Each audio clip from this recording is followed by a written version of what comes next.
Hi there, my name is Nick Dutch, and I'm broadcasting on the Nick Dutch Videos channel. It's great to see you.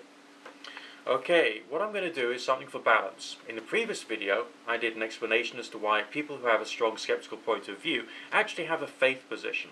But now I'm turning things on its head, and I'm providing you with a contrary point of view, attacking the other side and the other camp, so to speak. I've got in my hand now a book I don't really like all that much. Okay, it's called the World Atlas of Mysteries. It's one of those speculative pieces of writing, and I'm going to read a section now from the book, and it's in the chapter on spontaneous human combustion, a very mysterious occurrence, I'm sure you will agree. Here we go. However, it is evidently an uncommon event, and one of which there has been very little serious research. A link with a geomagnetic variation has been suggested by the American Livingstone Gearhart in an article for The Pursuit, the journal for the Society for the Investigation of the Unexplained. He took as his base the data collected each day by the U.S. National Oceanic and Atmospheric Administration in Boulder, Colorado. Observations all over the world send in readings of the Earth's magnetic field strength in their area, and these are then combined to provide a global average for that particular day. The scale goes in decimal points from 0 being quiet to 2 being magnetic storm. In 6 cases where he was able to establish the time of a spontaneous human combustion, he found that each one coincided with a sharp increase in the magnetic intensity over the previous couple of days. This may be a valuable first step towards understanding the phenomena. Weak magnetic fields can indeed have unpredictable and not always benign effects on living things. And the biological mechanism by which magnetic changes work in the body is not understood at all.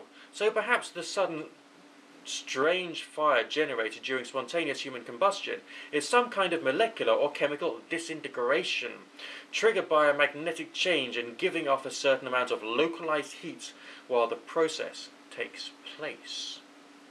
But this in no way explains why it happens so seldom, nor perhaps why the localized fires, once started, do not spread. Many writers seeking a solution have drawn a parallel with the way that it appears suddenly, as if from another dimension. Like a poltergeist behavior, for instance. Certainly many of the cases have irrational elements that would be very hard to contain within the orthodox framework of science, or even the usual concepts of space and time. I'm sure you'll agree with me that that's rather stimulating reading. But this particular book was actually written or first published in the 1970s. And an awful lot has changed since then, including research into something called Wick effect combustion. And I'm going to link you to an article in the information box which will explain more about this particular phenomena and why it better explains spontaneous human combustion.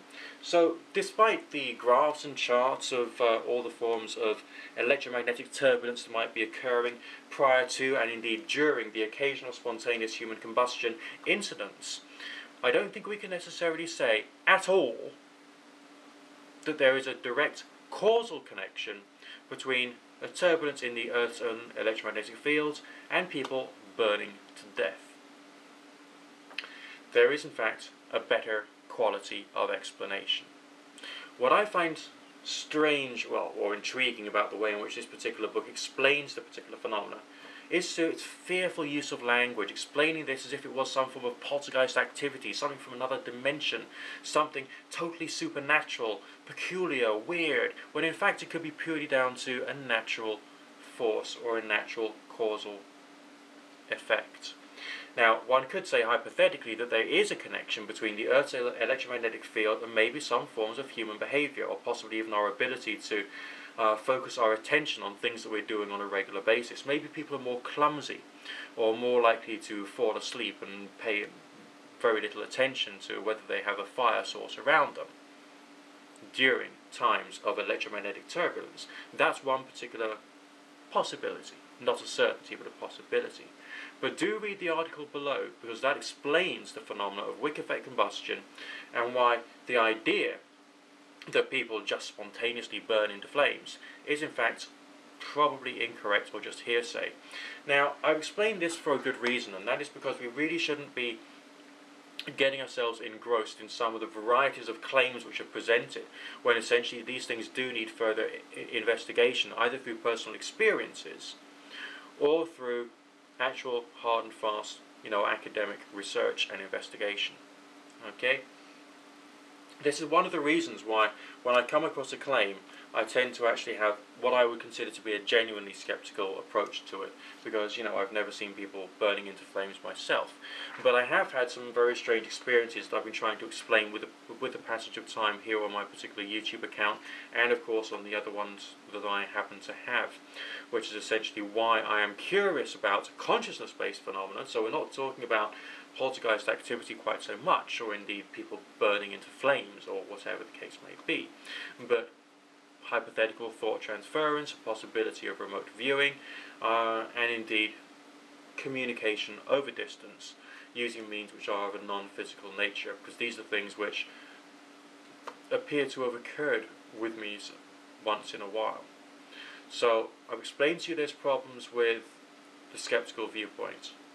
I've explained to you that a lot of the more simplistic interpretations of various different phenomena could in fact have a few issues with them, and I hope you'll carry on enjoying the journey with me as I carry on breaking down things which I think are incorrect and building things up which I think need more investigation. This has been Nick Dutch on the Nick Dutch Videos channel. Good fortune, God bless.